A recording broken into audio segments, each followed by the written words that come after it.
नमस्कार, आप देख रहे हैं इंडिया टीवी। आपके साथ मैं हूं अर्चना सिंह और बात करते हैं कंगना रनौत की। बीएमसी की तरफ से दफ्तर तोड़े जाने के बाद कंगना रनौत ने महाराष्ट्र के मुख्यमंत्री उद्धव ठाकरे के खिलाफ सीधा मोर्चा खोल दिया है। कंगना ने एक के बाद एक कई ट्वीट करके उद्धव पर निशाना साधा। इस बीच इस पूरे मामले पर राजनीति भी तेज हो गई। केंद्रीय मंत्री रामदास अठावले ने जहां कंगना के घर जाकर उनसे मुलाकात की, वहीं कंगना की मां ने गृह मंत्री अमित शाह का धन्यवाद किया है।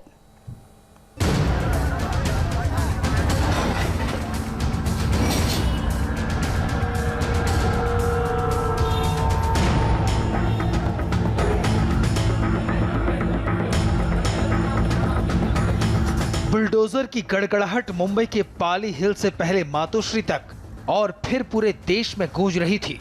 28 घंटे बाद कंगना ने मिट्टी में मिल चुके अपने सपनों के महल की ईंटों को देखा तो वहां 5 मिनट से ज्यादा नहीं रुक पाई। मीडिया के सामने सामान्य बने रहने की कोशिश की, लेकिन अंदर धधकती आग का लावा आंखों से छलक रहा था। कंगना ने जिस तरह शिवसेना पर पॉलिटिकल बुलडोजर से पलटवार किया, उसने मातोश्री की दीवार हिला दी है। मुंबई में रहकर ठाकरे परिवार पर ऐसे हमले की हिमाकत कोई नहीं कर सकता, लेकिन कंगना ने किया, बार बार किया। कंगना ने सीधे उद्धव को निशाने पर लिया, उद्धव की सबसे कमजोर नस को दबाया। तुम्हारे पिताजी के अच्छे कर्म तुम्हें दौलत तो दे सकते हैं, मगर सम्मान तुम्हें खुद कमाना पड़ता है। मेरा मुंह बंद करोगे, मगर मेरी आवाज मेरे बाद 100 फिर लाखों में गूंजेंगी। कितने मुंह बंद करोगे, कितनी आवाजें दबाओगे, कब तक सच्चाई से भागोगे? तुम कुछ नहीं हो, सिर्फ वंशवाद का एक नमूना हो। कंगना ने एक तरफ उद्धव ठाकरे की कमजोर नस दबाई, तो वहीं महाराष्ट्र के अस्मिता की विचारधारा के नाम पर शिवसेना जैसी पार्टी खड़ी करने वाले बाला साहब का नाम भी लिया। उद्धव के लिए कंगना का अगला ट्वीट और तिलमिलाने वाला था। जिस विचारधारा पर श्री बाला साहब ठाकरे ने शिवसेना का निर्माण किया था, आज सत्ता के लिए वो उसी विचारधारा को बेचकर शिवसेना से सोनिया सेना बन चुके हैं। जिन गुंडों ने मेरे पीछे से मेरा घर तोड़ा, उसको सिविक बॉडी मत बोलो, संविधान का इतना बड़ा अपमान मत करो। कंगना बनाम शिवसेना की इस जंग में कंगना का एक एक ट्वीट, एक एक बयान किसी मंजे हुए नेता की तरह दिख रहा है। उद्धव ठाकरे, तुझे क्या लगता है कि तूने फिल्म माफिया के साथ मिलके मेरा घर तोड़ के मुझसे बहुत बड़ा बदला लिया है?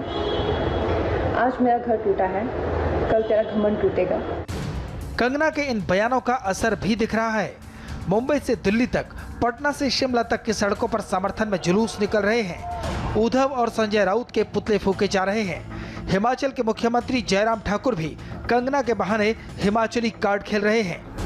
कंगना हिमाचल की बेटी है और बेटी होने के साथ साथ उन्होंने हिमाचल के लिए गौरव हासिल किया है, और ऐसी पृष्ठभूमि से जहां लंबे संघर्ष के बाद जो है वो फिल्म इंडस्ट्री में काम करने के लिए निकली और बहुत बेहतर काम किया, और उस कारण से पूरा देश में उनका सम्मान है। और हिमाचल प्रदेश के लोग बहुत ज्यादा आहत हैं ऐसी परिस्थिति में जब उनके साथ इस प्रकार की ज्यादती हो रही है। बेटी के दफ्तर में बुलडोजर चला तो मां का भी दिल भर आया। कहा, मुश्किल की इस घड़ी में बीजेपी ने सहारा दिया। जो काम किया वो बहुत ही निंदनीय काम है। मैं उस काम के लिए उनका बहुत कड़े शब्दों से विरोध करती हूँ। और आज मुझे इस खुशी की बात यह है कि आज पूरा भारतवर्ष हमारी बेटी के साथ है और पूरे भारत की जनता की दुआएं उसके साथ है, और मुझे यही बड़ी खुशी की बात है। और मुझे अपनी बेटी पे बहुत गर्व है कि वो हमेशा सच्चाई के साथ रही है और रहेगी भी आगे। अपने गृह मंत्री अमित शाह का मैं बहुत धन्यवाद करती हूँ। उन्होंने, हालांकि हम उस पार्टी से जुड़ित भी नहीं है, हम कांग्रेसी थे, है ना, शुरू से हम कांग्रेसी थे। हमारे जो ग्रैंडफादर थे इन लॉ वो भी कांग्रेसी थे। शुरुआत उन्होंने कांग्रेस की थी, लेकिन फिर भी हमें वहाँ से सपोर्ट मिली है। उनको सबको पता है कि हम शुरू से कांग्रेसी थे, लेकिन फिर भी हमें सपोर्ट मिली किसकी? अमित शाह जी की, जिन्होंने मेरी बेटी को सिक्योरिटी दी। और मोदी जी का मैं बहुत धन्यवाद करती हूँ, है जिन्हें कि मेरी बेटी, देखो आज वहाँ पे क्या हुआ। अगर मेरी बेटी को सिक्योरिटी नहीं होती तो उसके साथ क्या नहीं होता। महाराष्ट्र के गवर्नर भी कंगना के बंगले में हुई तोड़फोड़ को लेकर नाराज हैं। गवर्नर भगत सिंह कोश्यारी ने सीएम उद्धव ठाकरे के एडवाइजरी अजोय मेहता को राजभवन में तलब किया। इस मामले पर जानकारी ली और जिस तरह ये कार्रवाई हुई इस पर नाराजगी जताई। इस पूरे विवाद में आरपीआई के अध्यक्ष और केंद्र सरकार में मंत्री रामदास आठवले भी कंगना के साथ खड़े दिखाई दिए। कंगना से मुलाकात की, उनका दर्द बांटा और मांग की कि बीएमसी के उन अफसरों पर एक्शन होना चाहिए जिन्होंने कंगना के घर पर बुलडोजर चलवाया। मुझे लगता है कि जो अधिकारियों ने नोटिस निकाली, अभी क्यों नहीं निकाली, मतलब उनको नोटिस निकालने का अधिकार है, लेकिन कंगना इधर आने के बाद नोटिस उनके हाथ में देनी चाहिए थी। तो इसीलिए मतलब जो अधिकारी जिम्मेदार है वो अधिकारियों पर कार्रवाई होनी चाहिए। सामना ने मतलब कल बहुत बड़ी न्यूज छापी कि कंगना का भी ड्रग्स से संबंध है, क्या क्या क्या मतलब उनके पास प्रूफ है। सामना के ऊपर, सामना पर भी केस करने की आवश्यकता है। अगर सामना इसी तरह का गलत, अगर कोई विदाउट प्रूफ अगर इसी तरह का कोई छापेगा तो सामना पर भी केस होनी चाहिए, संजय राउत पर भी केस होनी चाहिए। कंगना को देश भर से समर्थन मिल रहा है। बीएमसी की कार्रवाई की निंदा हो रही है और निशाने पर सीधे उद्धव ठाकरे हैं। कोर्ट में भी बीएमसी को फटकार लगी। अब इस मामले की कार्रवाई 22 सितंबर को होगी, लेकिन उससे पहले उद्धव ठाकरे और कंगना के बीच इस सियासी संग्राम का पब्लिक ट्रायल जबरदस्त होने वाला है। पारस कोठारी और दिनेश मौर्य के साथ सचिन चौधरी, इंडिया टीवी, मुंबई। और अब बात रिया चक्रवर्ती की बढ़ती मुश्किलों की। रिया 22 सितंबर तक जेल में रहेंगी या जमानत मिलेगी, इसको लेकर आज मुंबई सेशंस कोर्ट फैसला सुनाएगा। गुरुवार को एनसीबी और रिया के वकीलों ने कोर्ट में अपनी अपनी दलीलें रखी। एनसीबी ने ड्रग्स कनेक्शन को लेकर रिया की जमानत का विरोध किया, तो रिया के वकील सतीश मानशिंदे ने रिया के लिए जमानत मांगी है और कहा रिया ने कोई जुर्म नहीं किया। रिया के अलावा ड्रग्स केस में जेल की हवा खा रहे 6 और आरोपियों की जमानत पर भी आज कोर्ट से फैसला आना है।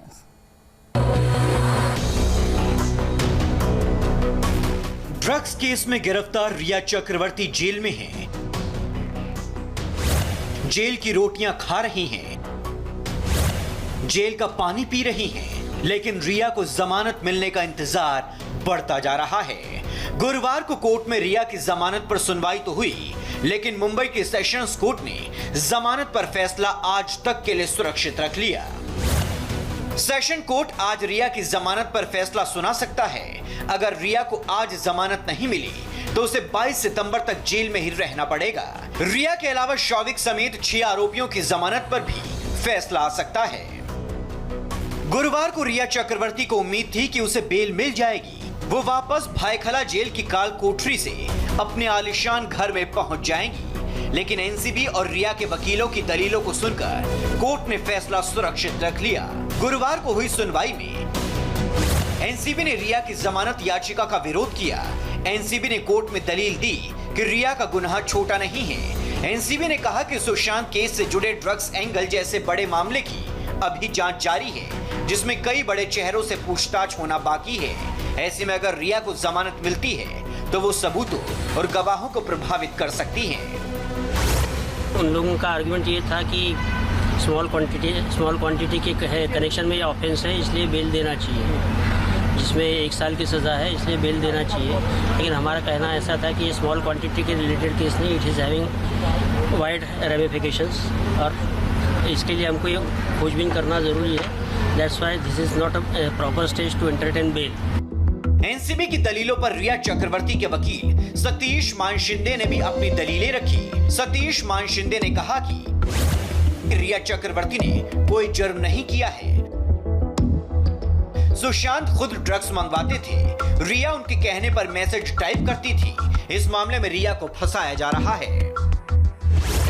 को लेकर सतीश मानशिंदे ने कहा कि सिर्फ 2 तरह के आरोप लगे हैं रिया चक्रवर्ती पर। पहला, ड्रग उन्होंने हासिल किया, वो भी सुशांत सिंह राजपूत के साथ। ड्रग किसके लिए हासिल किया? सुशांत सिंह राजपूत के लिए हासिल किया। इन 2 आरोपों के ऊपर एनसीबी ने उनको ड्रग सिंडिकेट का किंगपिन कह दिया।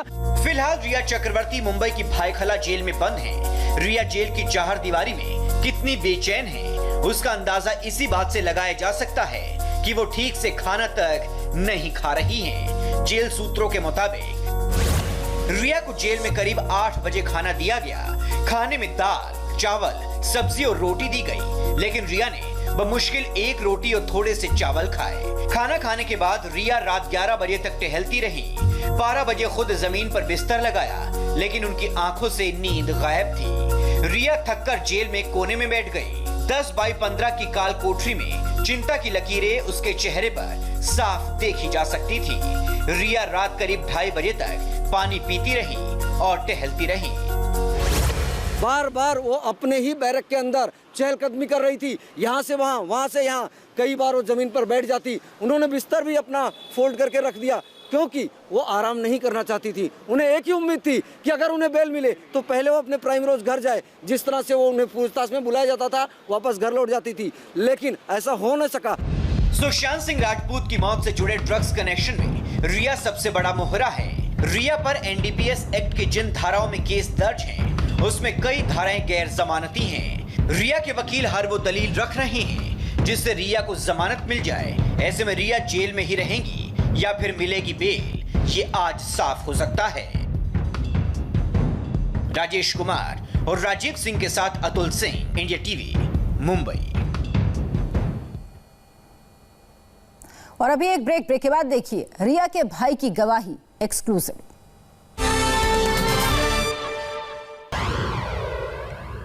सुशांत केस में इस वक्त की सबसे बड़ी और सुपर एक्सक्लूसिव गवाही पहली बार आपके सामने। आज रिया का भाई शौविक अपनी बहन का एक एक राज खोलेगा। आज शौविक चक्रवर्ती का लिखित और मौखिक स्टेटमेंट पहली बार आप सुनने वाले हैं। रिया चक्रवर्ती के गुनाह और उस गुनाह में अपने रोल के बारे में खुद शौविक चक्रवर्ती बताएगा। शौविक को आप सुनेंगे तो समझ में आएगा कि रिया ने अपनी सफाई में जो जो बातें कही उनमें कितना झूठ है, कितना सच। शौविक का कबूलनामा रिया के खिलाफ सुशांत की ड्रग्स ट्रैप में फंसाने की सबसे बड़ी गवाही है।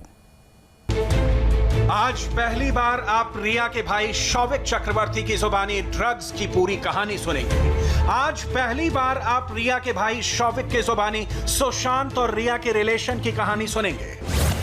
मेरी बहन रिया चक्रवर्ती सुशांत के साथ अप्रैल 2019 से रिलेशनशिप में थी और वो दिसंबर 2019 से जून 2020 तक साथ में थी। मैं भी सुशांत के साथ अच्छे रिश्तों में आ गया। सुशांत ने मुझे कई बार अपने घर पर बुलाया। एक कर्टेसी दिखाते हुए मैं सुशांत के घर पहली बार अप्रैल 2019 में गया। मैं ये जरूर कहूंगा कि एक व्यक्ति के रूप में सुशांत बहुत मिलनसार और बहुत स्वागत करने वाला इंसान था, इसलिए मैंने सुशांत के साथ अच्छी बॉन्डिंग बना ली थी। मैं ये कहना चाहूंगा कि जब मैंने सुशांत से मिलने जाना शुरू किया तो मुझे पता चला कि वो बर्ड्स और वीड्स ले रहा है, और बाद में उसके दोस्तों सिद्धार्थ पिठानी और बुद्धा और सैमुअल हॉकिप ने भी इसकी पुष्टि की। मैं कहता हूं कि मैंने सुशांत सिंह राजपूत के लिए मैनिक्योर, मैरिजुआना और हशीश का इंतजाम किया। भले ही मैंने सुशांत के लिए कई बार ड्रग्स का इंतजाम किया। मुझे हाल ही की कुछ बातें याद हैं जब मैंने अपने दोस्तों के जरिए सुशांत के लिए ड्रग्स की व्यवस्था की। आपने सुना, सुशांत सिंह से पहली बार रिया के भाई शौविक की मुलाकात 2019 में हुई थी और तभी से ड्रग्स का खेल शुरू हो गया। ड्रग्स के काले खेल के बारे में उन सभी को पता था जो आज सुशांत केस में प्राइम सस्पेक्ट है। मैं खुलासा करता हूं कि 16/3/2020 को मैंने बांद्रा के अपने घर पर सुशांत सिंह राजपूत के साथ हुई एक तीखी बातचीत के संदर्भ में अपनी बहन रिया चक्रवर्ती से बात की और उन्हें मैरिजुआना और हैश की जरूरत के बारे में बताया। सुशांत सिंह राजपूत से व्हाट्सएप चैट के जरिए मेरी बहन ने मुझे बताया कि सुशांत दिन में कम से कम 4 से 5 बार ड्रग्स ले रहा है, कि मैं 5 ग्राम बड का इंतजाम करूंगा। फिर मैंने बड के लिए अपने दोस्त अब्दुल बासित परिहार से संपर्क किया और रिया सैमुअल को बड के रेट बताए, क्योंकि तब सैमुअल मिरांडा सुशांत के घर का मैनेजर था। उन्होंने सुशांत के घर में हुई हर चीज को संभाला। फिर मैंने सैमुअल का नंबर को अब्दुल बासित परिहार को दिया।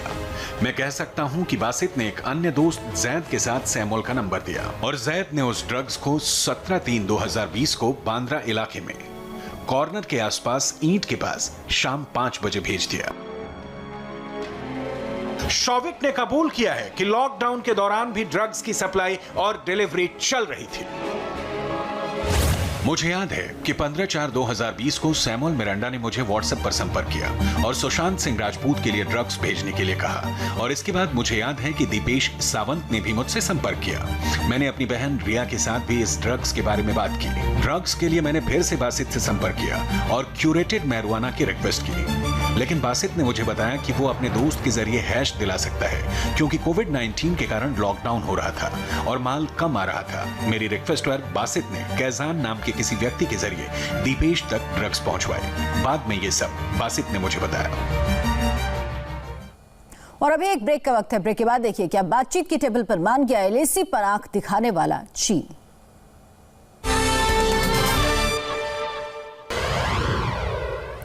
नमस्कार, बहुत स्वागत है आपका। आपके साथ मैं हूं ज्योत्सना पाटनी। इस वक्त की बड़ी खबर, मुंबई पुलिस कंगना के खिलाफ ड्रग्स मामले की जांच करेगी। महाराष्ट्र सरकार के आदेश के बाद जांच मुंबई पुलिस को सौंप दी गई है। फिलहाल मुंबई पुलिस मामले से जुड़े सभी संबंधित दस्तावेजों की जांच कर रही है ताकि पता चल सके कि क्या कंगना ने कभी ड्रग्स लिया था या नहीं। और फिलहाल रुकेंगे एक छोटे से ब्रेक के लिए। ब्रेक के बाद बताएंगे आपको रक्षा मंत्री राजनाथ सिंह ने क्यों बुलाई हाई लेवल मीटिंग। पूरी खबर छोटे से ब्रेक के बाद।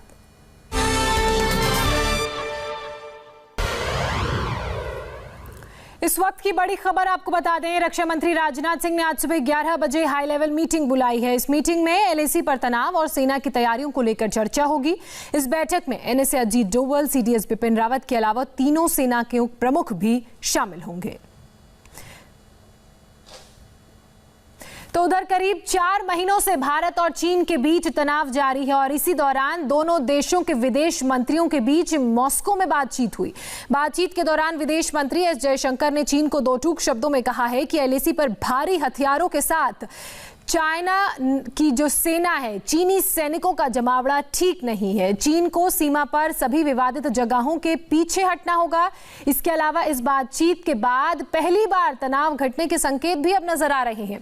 इस बातचीत में पहली बार एलएसी पर शांति बहाली के लिए सहमति हुई है। मॉस्को में भारत और चीन के विदेश मंत्रियों के बीच हुई बातचीत में दोनों देशों ने 5 पॉइंट का जॉइंट स्टेटमेंट जारी किया है। इस बातचीत पर सहमति बनी है कि दोनों देश सीमा पर शांति और स्थिरता बनाए रखेंगे और ऐसा कोई कदम नहीं उठाएंगे जिससे हालात बदले, कोई मतभेद बड़े विवाद में तब्दील ना हो। इसके लिए दोनों पक्ष अपने शीर्ष नेताओं की सहमति से आगे बढ़ेंगे।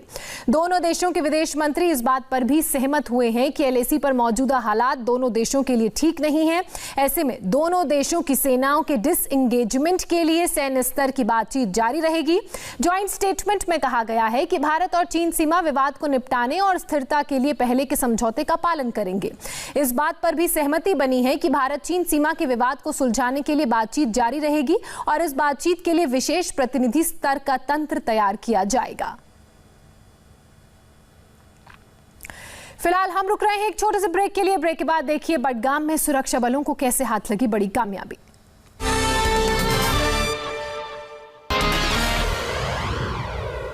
सुरक्षा बलों को बडगाम जिले के काबूसा इलाके में बड़ी कामयाबी हाथ लगी है। मुठभेड़ के दौरान नाले में कूदे आतंकवादी की डेड बॉडी बरामद कर ली गई है। आतंकवादी की गर्दन में गोली लगी थी।